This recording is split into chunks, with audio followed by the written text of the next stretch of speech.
Hi friends. గోదాంలో దయ్యం. గోదాంలో అంటే గోడంలో దయ్యం. ఈ విచిత్ర కథ ఎలాంటిదంటే, ఈ కథ ఎట్లుందంటే నేను కూడా నమ్మలేను అసలు ఇలా కూడా జరుగుతుందని. సో ఫ్రెండ్స్, ఒకసారి మనం వివరాల్లోకి వెళ్తే మనకు అసలు సంగతి తెలుస్తుంది, అసలు ఏం జరిగింది అనేది. మామూలుగా చెప్పాలంటే ధాన్యం అనేది రాత్రిపూట ఓ పక్కన పెట్టి పెడతారు ఎక్కడైనా సరే రైతు. అయితే ఈ గోదాంలో ఒక పక్కన ధాన్యాన్ని పెట్టినప్పుడు ఉదయం లేచేసరికి ఆ ధాన్యం సంచులు తెరిచి ధాన్యం అంతా కింద పరవసింది. అలా పరాల్సిన అవసరం ఎవరుకుంటుంది? ఎత్తుకపోతారేమో, తింటే పశువులకు తింటారేమో. అది కాకుండా ధాన్యం అంతా కింద మొలక వేయడం ఏంది? ఇలా జరిగింది. కొన్ని నెలల పాటు చూడాల్సి వచ్చింది వాళ్ళకి అర్థం కాలేదు. అసలు ఏం జరిగిందో తెలుసుకుందామంటే ఒకసారి మనం ఆ దయ్యాల కోటకి వెళ్తే కానీ మనకు అర్థం కాదు. మనం వెళ్దామా? మనం మన దయ్యాల కోటకి, ఆ కోటలోకి వెళ్తేనే తెలుస్తుంది ఏమున్నది, ఏం జరిగింది అనేది. కోటయ్య చంద్రప్ప అనేది ఇద్దరు రైతులు ఉండేవారు. వాళ్ళు ధాన్యాన్ని, అంటే వాళ్ళు రైతులే కాకపోతే ఏంటంటే వాళ్ళు గోదాంలో కూడా పనిచేసేవారు. ఆ గోదాంలో ధాన్యాన్ని భద్రపరచడం వాళ్ళ పని. అయితే యథావిధిగా రోజువారీగా చేస్తున్నారు. అయితే ఒకసారి ఏమైందంటే ధాన్యాన్ని తీసుకొని మరొక చోటుకి వెళ్ళాల్సి వచ్చింది వాళ్ళకి. ఇక ధాన్యాన్ని తీసుకొని లారీలు ఎక్కించుకొని బయలుదేరారు. 23 కిలోమీటర్లు వెళ్ళాల్సి ఉంది. అయితే రాత్రి ప్రయాణం కదా, రాత్రి ప్రయాణం చేస్తున్నప్పుడు ఒక 7-8 కిలోమీటర్ల వరకు ప్రయాణించారు. ప్రయాణం చేసిన తర్వాత మార్గ మధ్యలో కూడా అక్కడక్కడ గోదాములు ఉన్నాయి. అవి పాడుబడ్డ గోదాములు. ఓ గోదాం ముందు నుంచి వెళ్ళంగానే లారీ సడన్గా ఆగిపోయింది, పంక్చర్ అయింది. ఆ పంక్చర్ అయిన సంగతి వాళ్ళకి తెలియదు. అసలు లారీ ఎందుకు ఆగిపోయిందో చూద్దామని చెప్పేసి మెల్లగా దిగారు. దిగి చూస్తే పంక్చర్ అయింది. ఎక్స్ట్రాగా వెనక లారీ స్టెప్నీ కూడా లేదు. ఇప్పుడు ఎలాగా అని చెప్పేసి డ్రైవర్ ఆలోచిస్తూ తన స్నేహితుడికి ఫోన్ కొడితే ఉదయం 6:30కు వస్తా అని చెప్పాడు. అరే అట్లనా, అప్పటిదాకా ఏం చేయాలని చెప్పేసి యజమానికి ఫోన్ చేస్తే యజమాని ఏమన్నాడంటే, అక్కడ పక్కన గోదాములు ఏమైనా ఉన్నాయంటే ఆ గోదాములంతా వీళ్ళ స్నేహితులే, వీళ్ళకి తెలిసిన వాళ్ళే. కానీ ఆ పాడుబడ్డ గోదాం ఒకటి ఉంది. అలా చెప్పి పాడుబడ్డ గోదాం ఉందని చెప్పేసి ఆ యజమానికి చెప్తే యజమాని ఏమన్నాడంటే, సర్లే ఇప్పటికి పూర్తి కాకపోతే అక్కడ పెట్టు, లారీని తీసుకెళ్ళి నెమ్మదిగా నడుస్తుంది కదా, ధాన్యం తీసేస్తే లారీ నడుస్తుంది కదా, అలా తీసుకెళ్ళి రిపేర్ చేసుకుంటా అన్నాడు. అంటే డ్రైవర్ ఏమన్నాడంటే, మార్నింగ్ ఉదయం 6:30కు వస్తాడంటే, లేదు పర్వాలేదు, నువ్వు ఖచ్చితంగా ఇప్పుడు చేసుకొని వచ్చి ధాన్యాన్ని అక్కడ వేసేస్తే నీకు మరొక పని ఉంది అని చెప్తాడు. అలాగా అయితే సరే అని చెప్పేసి ధాన్యాన్ని ఆ పక్కన పడబడ్డ గోదాంలో వస్తాడు. ఆ గోదాంకి ఓ వాచ్మెన్ ఉన్నాడు. ఆ వాచ్మెన్కి చెప్తే గేట్ ఓపెన్ చేసి లోనే షటర్ ఓపెన్ చేశాడు. ఆ షటర్ చాలా పెద్దగా ఉంటుంది, తెలుసుగా మీకు గోదాములు ఎలా ఉంటాయో. ఆ లోనికి తీసుకెళ్ళాడు. ఆ ధాన్యం మొత్తం 2 గంటలలో శ్రమించి ఆ ధాన్యాన్ని లోనేశారు. ఆ తర్వాత ఆ రోజు కోటయ్య చంద్రప్ప అక్కడే ఉండాల్సి వచ్చింది. సర్లే ఈరోజు రాత్రి ఇక్కడే ఉందాం, మర్నాడు లేచి వెళ్దాం అని అనుకున్నారు. ఆ తర్వాత యజమానికి ఫోన్ చేసి అడిగారు, మేము ఎప్పుడు రావాలని చెప్పేసి. యజమాని అన్నాడు, అది రేపు సాయంత్రం వరకు ధాన్యం అక్కడే ఉంటుంది, ఆ తర్వాత నేను వేరే లారీ పంపించి ఆ ధాన్యాన్ని నేను వేయిస్తాను. ధాన్యం ఇప్పుడు అర్జెంట్ ఏం లేదు, ఒక 2 రోజులు లేట్ అయినా పర్వాలేదు, అది మా స్నేహితుడి గోదామే, పర్వాలేదు, వాళ్ళు భద్రంగా చూసుకుంటారని చెప్పాడు. మీరు ఉదయం 8 గంటలకి వచ్చేయండి, బస్సు ఎక్కి అన్నాడు. వాళ్ళిద్దరూ సరే అని ఆ రోజు రాత్రి అక్కడే అనుకుంటారు. అయితే ఆ రోజు రాత్రి కోటయ్య ఏం చేస్తాడంటే, అరే ఇలా కాదురా, మధ్యరాత్రి మనం 12 గంటలకు వెళ్ళి టీ తాగొద్దాం అంటాడు. చంద్రప్ప అంటాడు, మరి ఎంత మధ్యరాత్రి రుద్రా, ఇది అసలే మారుమూల ప్రాంతం ఉంది, ఇది కొంచెం లోపల ఏరియా, అది మెయిన్ రోడ్ అయితేనేమో ఏం కాదురా, లోపల కదా, ఎంతైనా కొంచెం డిఫరెంట్గా ఉందిరా ఇక్కడ అంటాడు. అప్పుడు కోటయ్య అంటాడు, ఏం కాదురా, ఛాయ్ తాగొద్దామని అంటాడు. కానీ అక్కడ సంగతి చంద్రప్పకు తెలుసు, కోటయ్యకు తెలియదు. ఇక ఇద్దరు కలిసి వాచ్మెన్కి చెప్పి టీ తాగొద్దాం అనుకుంటారు. కానీ అక్కడి నుంచి టీ ఎంత దూరం ఉందో, ఎందుకంటే అది లోపలేరే కదా. కోటయ్య చంద్రప్పలు చిన్నతనంలో ఆడుకున్నారు, కానీ పెద్దయ్యాక ఎప్పుడు ఆ రూట్లో పోలేరు. అయితే వాచ్మెన్ అంటాడు, ఇక్కడనే 2 కిలోమీటర్లు వెళ్తే టీ ఉంది, అంటే అది రాత్రి 1 గంటల వరకు అక్కడ టీ పెడతారు, అది వాళ్ళ ఇల్లు టీ స్టాల్ అక్కడే ఉంటుంది, తలుపు కొట్టినా తీసి టీ ఇస్తాడు అని అంటాడు. అదేంటి రాత్రి 1 గంటల వరకు నడుపుతాడంటే, ఇక్కడ గోదాములు ఉన్నాయి కదా, అప్పుడు గోదాములు ఉన్నప్పుడు అందరూ గోదాంలో ఉండేవాళ్ళు కదా, వాచ్మెన్లు వాళ్ళంతా టీ తాగుతారని చెప్పేసి అప్పటిదాకా ఉంటాడు. అందుకే ఆనాటి నుంచి అదే టైంలో అప్పటి వరకు టీ పెడుతూనే ఉన్నారు. అదే టైంలోనే వాళ్ళు క్లోజ్ చేస్తారు, వాళ్ళ టైం అంతే, వాళ్ళు ఎప్పుడు మార్చలేరంటే. సర్లే మంచిదే, మనలాంటల కోసం టీ ఇంకా ఉన్నదంటే ఇక కోటయ్య చంద్రప్పలు ఎగురుకుంటూ పోయి టీ తాగుదామని వెళ్తుంటారు. కానీ చంద్రప్పకు అయితే తెలుసు మార్గం వచ్చింది, కోటయ్యకు తెలియదు. కోటయ్యకు ఆ దారి అంతా కొంచెం డిఫరెంట్గా అనిపిస్తుంది. నాకు ఉదికి వాళ్ళిద్దరు కాకుండా వెనకాల ఎవరో నడుస్తున్నట్టు అనిపిస్తుంది. అది కోటయ్య చెవులో పడుతుంది. కోటయ్య ఎప్పటి నుంచి అనుకుంటాడు, మా ఇద్దరు సౌండ్ వస్తుంది కదా, ఇద్దరు కాకుండా వెనకాల సౌండ్ వస్తుంది, ఎవరు నడుస్తున్నట్టు. అంటే అరే నీ పిచ్చి, ఇక్కడంతా నిశ్శబ్దంగా ఉంది కదా, ఈ అడవి మార్గంలో మన ఇద్దరం ఉన్నాం కదా, మన సౌండ్ మనకే రివర్స్ కొడుతుంది, అందులో ఒక సౌండ్ ఎక్కువ అనిపిస్తుంది, కంగారు పడక చంద్రప్ప నచ్చ చెప్తాడు. కోటయ్య అంటాడు, లేదురా నిజంగానే వెనకాల నడుపుతున్నాడు. అంటే అరే ఎప్పుడే కానీ గుర్తుపెట్టుకో, నిర్మానుష్య ప్రదేశంలో రాత్రి వేళలో ఎప్పుడైనా ఏదైనా వెనక నుంచి శబ్దం వస్తే వెనక్కి తిరిగి చూడొద్దు, అది గుర్తుపెట్టుకో అంటాడు. ఆ మాట విన్న చంద్రప్ప కోటయ్యకు భయం వేసి ఏది పట్టించకుండా చెవులు మూసుకొని మెల్లగా ముందుకు వెళ్తుంటాడు, ఏవో కబుర్లు చెప్పుకుంటూ. కానీ దూరంగా టీ కొట్టు కనపడుతుంది. ఆ టీ కొట్టు దగ్గర ఒక ముసలితను, అంటే ఒక ముసలివాడు చాయ్ కలుపుకుంటాడు. ఈ రాత్రి వెళ్ళ కూడా చాయ్ కలుపుతున్నాడు అంటే అక్కడ చూస్తే ఎవరు లేరేంద్ర అంటే అటువైపుగా చూస్తే 3 కూర్చొని టీ తాగుతుంటారు. ఇక ఇద్దరు కలిసి వెళ్తారు, వెళ్ళి టీ చెప్తారు. టీ చెప్తే ఆ ముసలివాడు సీసా గ్లాసులో టీ పోసిస్తాడు. కుండలో నుంచి మంచినీళ్ళు తాగి చక్కగా కూర్చొని కబుర్లు చెప్పుకుంటూ టీ తాగుతుంటారు.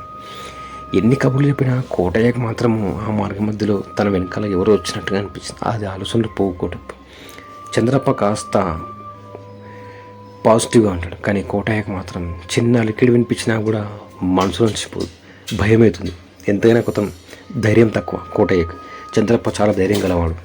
అయితే మెల్లగా టీ తాగిన తర్వాత ఆ ముసలివాడికి టీ కొట్టువాడికి డబ్బులు ఇచ్చేసి వెనక్కి తిరుగుతారు. మళ్ళీ వస్తుండగా కొద్దురం రాగానే కోటయ్యకి ఎందుకు ఆ చెట్టు పైన ఎవరో కూర్చొని వేలాడుతుంటగా కనపడుతుంది. కోటయ్య అంటాడు చంద్రప్పతో, అరే నీకేమైనా కనపడుతుందా ఆ చెట్టు మీద అంటాడు. ఆ చెట్టు మీద ఇంత చీకట్లో ఆ చెట్టు మీద ఏం కనపడుతుందా, ఆకులు తప్ప గాలి తప్ప. అంటే నీకు గాలి కనిపిస్తుందా అంటే లేదురా గాలి కాదు, చెట్ల ఆకులు వాటి నుంచి వచ్చే గాలి రా మనకు ఇప్పించి, ఇంకేం కనిపిస్తుందిరా నాకు చంద్రప్ప అంటాడు. కోటయ్య అంటాడు, లేదురా ఎవరో ఒక మహిళను ఉరితీసి అలాడిన పెట్టినట్టు వేలాడుతుందిరా అంటాడు. చంద్రప్ప అంటాడు, అవునా నీకు అట్లా కూడా కనపడుతుందా, ఏమరా ఇందాక వచ్చేటప్పుడు వెనక నుంచి ఎవరో నడుస్తూ వస్తుంది అన్నావు, మరి ఇప్పుడేమో వేలాడుతుంది అంటున్నావు, ఏం ఆలోచిస్తున్నారా నువ్వు భయపడుతున్నారా, నీ భయమేంది అలా భయపడుతుంది, అలాంటివి ఏం లేవు ఇక్కడ అని చంద్రప్ప అంటాడు. కానీ చంద్రప్పకు ముందుగానే తెలుసు అక్కడ స్టోరీ అంతా, కోటయ్యకి తెలియదు. చంద్రప్ప ఎంతైనా నాకు తెలుసు నిజంగానే ఇక్కడ ఉన్నాయని చెప్తే కోటయ్య అక్కడ దెబ్బకే భయానికి చేస్తాడని చెప్పేసి చంద్రప్ప ఆ విషయాన్ని నిజాన్ని దాస్తాడు. కోటయ్య అలా భయపడుతుంటే చంద్రప్ప నచ్చ చెప్పి మెల్లగా తీసుకెళ్తాడు. గోదాం దగ్గరికి వెళ్ళాక వాళ్ళు వాచ్మెన్తో చెప్పి మేము పడుకుంటున్నామని చెప్పేసి పడుకుంటారు.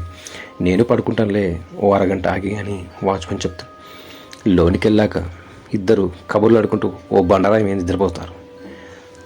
తలపాక తీసి నెత్తి కింద పెట్టుకొని అలాగే హాయిగా నిద్రపోతారు. మాటల్లో మాట్లాడుతున్నా ఎంత మాట్లాడినా కూడా కోటయ్యకు మనసులోంచి అవి పోవు. చంద్రప్ప మాట్లాడి నేరుగా నిద్రపోతాడు. అసలు లేవని కూడా లేవాడు, ఎందుకంటే గురకలు కొట్టి గాఢంగా నిద్రపోతాడు. ఆ లారీ నిండా సంచులు దింపినందుకు చంద్రప్ప అలసిపోయి నిద్రపోతాడు. కోటయ్య మాత్రం ఎంత అలసిపోయినా కూడా మనసులోంచి భయం మాత్రం పోదు. అలా భయంగా ఆలోచిస్తూ కోటయ్య ఏం చేస్తాడంటే మెల్లగా నిద్రలోకి జారుకుంటుంటాడు. నిద్రలోకి జారుతున్న కోటయ్యకు ఏదో చిన్న అలికిడి శబ్దం వినిపిస్తుంది. ఆ అలికిడి శబ్దం విని కోటయ్య లేస్తాడు. లేచిన తర్వాత అటు ఇటు చూస్తే చిమ్మ చీకటి, కానీ ఎందుకో ఏదో ఒక తెల్లని ఆకారం ఎక్కడో గోదాంలో మూలవైపు నించున్నట్టు కనపడుతుంది. ఆ తెల్లని ఆకారం చూసిన కోటయ్యకి ఒక్కసారిగా పెయ్యంత చల్లబడుతుంది. కాలు చేతులు అరచేతిలో కూడా చెమటలు పడతాయి. కోటయ్య అంటాడు, ఇది ఎందురా నేను ఇక్కడ ఏదో నించుంది అది ఇటువైపే చూస్తుంది అనుకుని కోటయ్య దెబ్బకి మూర్చుకొని నిద్రపోతున్నాడు. దేవుడు చంద్రపల్లి లేద్దామని ఎంత కదిలిచ్చినా చంద్రపల్లి ఇవ్వడు. కురకలు కుట్టి నిద్రపోతుంటాడు. అటు వాచ్మెన్ పిలుద్దామా అంటే నాకు లేచే ధైర్యం లేదు, లేస్తే వెనుక నుంచి వచ్చి నన్ను పట్టుకుంటుంది అని చెప్పి అలాగే దేవుడు అనుకుంటా కోటయ్యకు ఎంత చిన్న నిద్ర ఆగక కళ్ళు మూసి నిద్రపోతాడు. 1 గంట 2 గంటల వ్యవధిలో అంటే మధ్యరాత్రి వాళ్ళు 1 గంటలకు పడుకుంటే సరిగ్గా 2:30కి మెలకు వస్తుంది కోటయ్యకి. ఆ మెలకు వచ్చే ముందు కోటయ్యని వీపు వెనకాల ఎవరో కూర్చున్నట్టుగా అనిపిస్తుంది. ఎవరో ఒక మహిళ. తిరిగి చూసి మళ్ళీ కళ్ళు మూసుకుని తిరిగి చూస్తే అక్కడ ఎవరు ఉండరు. అలాగే కూర్చుని అటు ఇటు చూస్తుంటాడు భయంగా. కానీ ఆ గోదాం పక్క పూట నుంచి ఎవరు గజ్జల సప్పుడు వేసుకుని గల్లు నడుస్తుంటే అనిపిస్తుంది. ఆ భయాన్ని చూసిన కోటయ్యకు గుండె వేగంగా కొట్టుకుంటుంది. ఊరిని అమ్మాయి రాత్రి నేను పడుకుంటానా చస్తాను నాన్న, ఈ సౌండ్కు నాకైతే ధైర్యం కలగలేదు. పోయి ఈ రాత్రి ఇక్కడ వచ్చి తగలబడ్డాం, దరిద్రుడు మమ్మల్ని ఈ రాత్రి ఇక్కడ పండుకోమన్నాడని యజమాని తిడతాడు. అలా తిట్టిపోసి ఇప్పుడు ఏం చేయాలి అర్థం కాక ఏం చేయాలని ఆ రాత్రి బిక్కుమనుకుంటాడు. అప్పటికి సమయం 3 అవుతుంది. సరిగ్గా 3 గంటలకి కోటయ్యని వెనుక నుంచి ఎవరో కోటయ్య అన్నట్టు వినపడుతుంది. వామ్మో అని చెప్పేసి కోటయ్య బ్లేజ్ చూస్తాడంతే, అదిరిపోతాడు. అక్కడే తెల్లని వస్త్రాలు వేసుకుని ఒక మహిళ జుట్టు విరబోసుకుని కనపడుతుంది. అంతే, దెబ్బకి కళ్ళు తీసి నిద్రపోతాడు. కళ్ళు మూసి అంటే స్పృహ తప్పి పడిపోతాడు. ఉదయం లేవంగానే ధాన్యం అంతా చెల్లాచెదురుగబడి ఉంటుంది. చంద్రప్ప కోటయ్యలు చూసి ధాన్యం ఇలా చెల్లాచెదురుపడి ఉందంటే కోటయ్యకు రాత్రి సరిగ్గా నిద్రలేనందుకు బుర్ర పనిచేయదు. ఏమోరా నాకు తెలియదు, కానీ నాకు రాత్రి ఇలా జరిగిందని చెప్పేసి కోటయ్య చెప్తాడు. చంద్రప్ప అంటాడు, అరే మనం భయపడితే మన భయము మనకు అలాగే కనపడతాయి రా ఆకారాలు, ఏం పట్టించుకోకురా అన్నీ వదిలిపెట్టేసి చంద్రప్ప అంటాడు. కానీ కోటయ్య అది సరేరా, ఈ ధాన్యం అంతా ఇలా చెల్లాచెదురుగబడి ఉందేంద్రా అంటాడు. ఇక్కడ చెల్లాచెదురుగబడిందంటే చంద్రప్పకి రెండు అనుమానాలు వస్తాయి. ఇక్కడ ఏమైనా ఎలుకలు ఉన్నాయా, కుక్కలు ఉన్నాయా, లేక మరి ఇదేమైనా అతిథి శక్తుల పని అని అనుకుంటాడు. కానీ ఆ గోదాంలో ధాన్యం చూస్తే ఎవరు తీసినట్టు, మనుషులు తీసినట్టుగా లేదు, ఎలుకలు కొరికినట్టుగా లేదు. అది విచిత్రంగా చెల్లతిరగబడింది. ధాన్యం అంతా ఎవరో చేతితో పట్టుకుని లైన్గా ముగ్గేస్తున్నట్టుగా అలా తీసుకుపోయారంటే ఈ ధాన్యాన్ని అలా ఎందుకు తీసుకుపోతారు, ఎవరికి తీసుకోవాల్సిన అవసరం ఏంటి అని వాచ్మెన్, చంద్రప్ప, కోటయ్య ఈ ముగ్గురు కలిసి ఎంత చేసినా ఆలోచించినా వాళ్ళకి అర్థం కాదు ఆ ధాన్యం అలా ఎందుకు పడుందని చెప్పేసి. అప్పుడు వాచ్మెన్ ఓ విషయం చెప్తాడు. గత సంవత్సరం నుంచి ఇక్కడ ధాన్యం అంటే పెట్టడం తక్కువ చేశారు, ఎవరు సరిగా పెట్టట్లేదు. అంతకుముందు బాగానే పెట్టేవారు, కానీ మధ్యలో నాకు చాలామంది చెప్పారు రాత్రి వేళలో ధాన్యం అంతా ఇలా పడిపోతుందని చెప్పేసి. అంటే నేను పని చేయబట్టి ఇక్కడ 6 నెలలు అవుతుంది. 6 నెలల కింద ఉన్న సెక్యూరిటీకి నాకు చెప్పాడు రాత్రి వేళలో ఇలా జరుగుతుందని చెప్పేసి. సెక్యూరిటీస్ అన్నప్పుడు మారుతుంటారు కదా, అప్పుడున్న పాత సెక్యూరిటీ ఈ సెక్యూరిటీతో చెప్తాడు ఈ వాచ్మెన్తో, అప్పుడు అలా జరిగిందని చెప్పేసి. చాలామంది ఇక్కడ పెట్టడం పని చేశారు, ఇక్కడ ఏదో ఎలుకలు ఉన్నాయని అని చెప్పేసి. కానీ ఇక్కడ ఏం జరుగుతుందో ఎవరికి తెలియదు. అంటే అప్పుడు కోటయ్య జరిగిన సంగతి అంతా ఆ వాచ్మెన్తో చెప్తాడు. అప్పుడు ఆ వాచ్మెన్ షాక్ అయిపోతాడు. అవునా, రాత్రి వేళలో నీకు ఒక స్త్రీ కనపడిందా? అయితే ఇది ధాన్యం పని అంతా రాత్రి చెల్లాచెదురుగబడిందంతా ఈ విచిత్రమైన పని అంతా ఆ దయ్యందే ఉండొచ్చని వాచ్మెన్ అంటాడు. వెనక నుంచి చంద్రప్ప అంటాడు, ఇక్కడ ప్లేస్ అంతా హాంటెడ్ ప్లేసు, ఈ ప్లేస్ నాకు తెలుసు మొదటి నుంచి, ఎందుకంటే చిన్నతనంలో నేను బాగా ఆడుకున్నాను ఇక్కడ. కానీ ఎందుకు ఈ విషయం చెప్తే కోటయ్య భయపడతాడని నేను చెప్పలేదు, ఎందుకంటే ఇక్కడ ఒకప్పుడు గోదాంలో ఓ మహిళ కాలబెట్టుకుని చచ్చిపోయింది.